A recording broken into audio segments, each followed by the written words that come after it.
Vážení přátelé, já jsem rád, že jsme se tady zase po roce sešli. Kdo neslyší?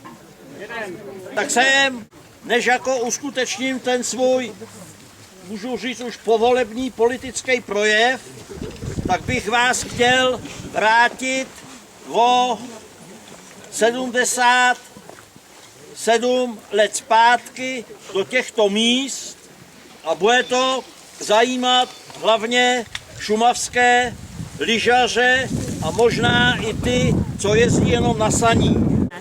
A byly právě řízky, jako obrovský chleby a mezi tím řízky. Závodní účast byla rekordní.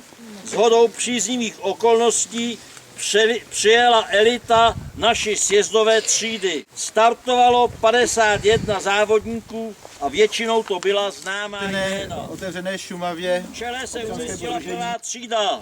Eda Hromádka. To byl slavný náš závodník, který závodil ještě po druhé světové válce.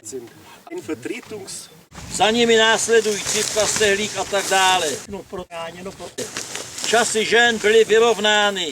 Pavlovu vítězství získal Hodlová.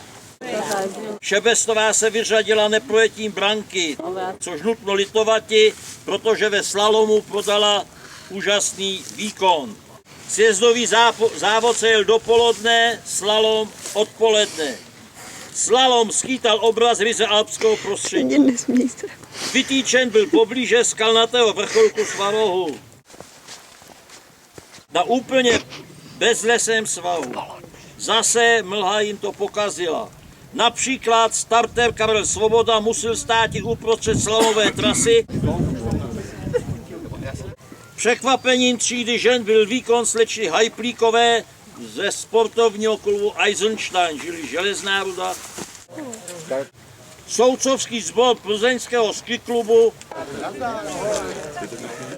A teď pozor, vypočetl umístění ve vlaku. Naprostá spokojenost závodníků z provedení prvé velké sjezdové ceny Šumavy byla pořádajícímu klubu tou nejlepší odměnou.